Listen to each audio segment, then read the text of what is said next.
بچہ سونپ دو، میں اسے جادو سکھا دوں۔ چنانچہ ایک ذہین لڑکے کو وہ تعلیم دینے لگا۔ لڑکا اس کے ہاں جاتا تو راستے میں ایک راہب کا گھر پڑتا، جہاں وہ عبادت میں اور واعظ و نصیحت میں مشغول ہوتا۔ یہ بھی کھڑا ہو جاتا اور اس کے طریقہ عبادت کو دیکھتا اور واعظ سنتا۔ آتے جاتے یہاں رک جایا کرتا تھا، جادوگر بھی مارتا اور والد بھی، کیونکہ وہاں وہ دیر سے پہنچتا اور یہاں بھی دیر سے آتا۔ ایک دن بچے نے راہب کے سامنے یہ شکایت پیش کی۔ راہب نے کہا، جب جادوگر تم سے پوچھے کہ کیوں دیر ہو گئی تو کہنا کہ گھر والوں نے روک لیا تھا، اور اگر گھر والے بگڑیں تو کہنا کہ جادوگر نے روک لیا تھا۔ یوں ہی ایک زمانہ گزر گیا کہ ایک طرف تو وہ جادو سیکھتا تھا اور دوسری طرف کلام اللہ اور دین اللہ سیکھتا تھا۔ ایک دن یہ دیکھتا ہے کہ راستے میں ایک زبردست ہیبت ناک سانپ پڑا ہے، جس نے لوگوں کی آمد و رفت بند کر رکھی ہے۔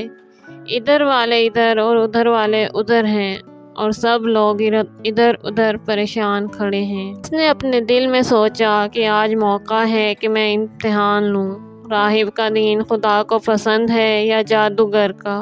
اس نے ایک پتھر اٹھا کر اور یہ کہہ کر اس پر پھینکا کہ اے خدایا، اگر تیرے نزدیک راہب کا دین جادوگر کی تعلیم سے زیادہ محبوب ہے تو اس جانور کو اس پتھر سے ہلاک کر دے، تاکہ لوگوں کو اس بلا سے نجات مل جائے۔ پتھر لگتے ہی وہ جانور ہلاک ہو گیا اور لوگوں کا آنا جانا شروع ہو گیا۔ پھر لڑکے نے جا کر راہب کو خبر دی۔ اس نے کہا، پیارے بچے، آج کے دن تو مجھ سے افضل ہے، اب خدا کی طرف سے تیری آزمائش ہوگی، اگر ایسا ہوا تو لوگوں کو میری خبر نہ کرنا۔ اس بچے کے پاس حاجت مند لوگوں کا تانتا لگ گیا۔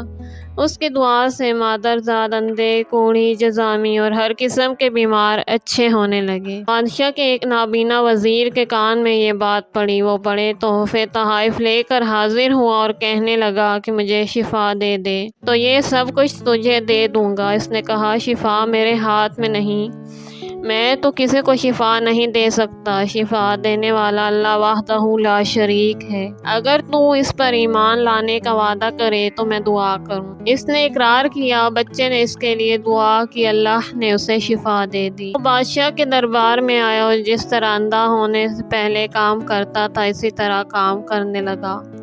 اس کی آنکھیں بالکل روشن تھیں۔ بادشاہ نے متعجب ہو کر پوچھا کہ تجھے آنکھیں کس نے دی؟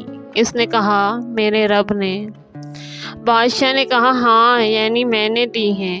وزیر نے کہا، نہیں، میرا اور تیرا رب صرف اللہ ہے۔ اب بادشاہ نے اس کی مار پیٹ شروع کر دی اور طرح طرح کی تکلیفیں دی اور پوچھنے لگا کہ تجھے یہ تعلیم کس نے دی؟ آخر اس نے بتایا کہ میں نے اس بچے کے ہاتھ پر اسلام قبول کیا ہے۔ اس نے اسے بلایا اور کہا کہ اب تم جادو میں کامل ہو گئے ہو، اندھوں کو دیکھتا اور بیماروں کو تندرست کرنے لگے ہو۔ اس نے کہا، غلط ہے، میں کسی کو شفا نہیں دے سکتا ہوں، نہ ہی جادوگر۔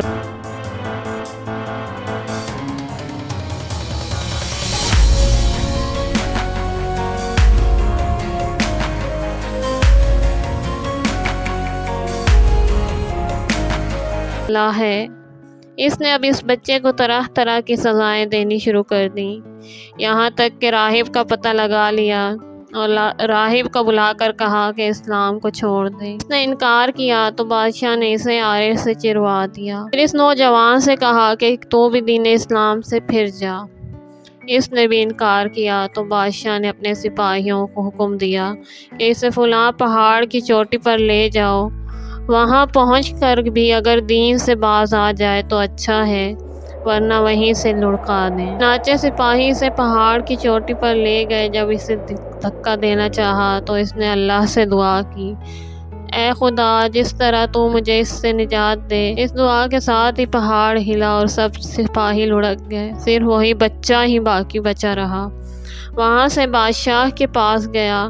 بادشاہ نے کہا، یہ کیا ہوا، میرے سب سپاہی کہاں ہیں؟ بچے نے کہا، خدا نے مجھے بچا لیا، وہ سب ہلاک ہو گئے۔ بادشاہ نے اپنے دوسرے سپاہیوں کو حکم دیا کہ اسے کشتی میں بٹھا کر لے جاؤ اور سمندر میں پھینک آؤ۔ یہ لوگ اسے لے کر چلے۔ سمندر کے بیچ پہنچ کر جب اسے پھینکنا چاہا تو پھر وہی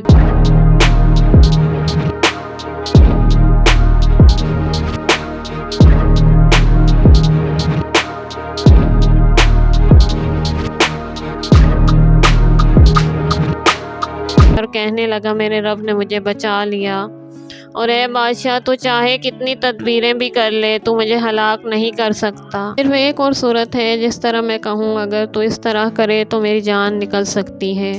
اس بچے نے کہا تمام لوگوں کو ایک میدان میں اکٹھا کرو اور پھر کھجور کے تنے پر مجھے سولی چڑھا اور میرے تیر کو میری کمان پر چڑھا اور کہہ یعنی اللہ کے نام سے جو اس بچے کا رب ہے پڑھ کر تیر میری طرف پھینک، وہ مجھے لگ جائے گا اور میں مر جاؤں گا۔ بادشاہ نے یہی کیا، تیر بچے کی کمپٹی پہ لگا، اس نے اپنا ہاتھ اس جگہ رکھ لیا، چاروں طرف سے یہ آوازیں بلند ہونے لگی، ہم اس بچے کے رب پر ایمان لائے۔ یہ حال دیکھ کر بادشاہ کے ساتھی بہت گھبرائے اور کہنے لگے ہم تو اس بچے کی ترکیب سمجھے ہی نہیں، دیکھیے اس کا اثر کیا پڑا۔ سب لوگ دین اسلام میں داخل ہو گئے۔ ہم نے تو اسے قتل کیا تھا کہ کہیں اس کا مذہب پھیل نہ جائے، لیکن جو ڈر تھا سامنے آ ہی گیا اور سب مسلمان ہو گئے۔ بادشاہ نے کہا اچھا یہ کرو کہ تمام محلوں اور راستوں میں خندقیں کھدواؤ، ان میں سے لکڑیاں بھرو اور آگ لگا دو، جو اس دین سے پھر جائے چھوڑ دو اور دوسرے کو اس میں پھینک دو۔ مسلمانوں نے صبر اور سہارے کے ساتھ آگ میں جلنا منظور کیا اور اس میں کودنے لگے، البتہ ایک عورت جس کی گود میں دودھ پیتا چھوٹا سا بچہ تھا ذرا جھجکی تو اس بچے کو خدا نے بولنے کی طاقت دی۔ اس نے کہا ماں کیا کر رہی ہو، تم تو حق پر ہو، صبر کرو اور اس میں کود پڑو۔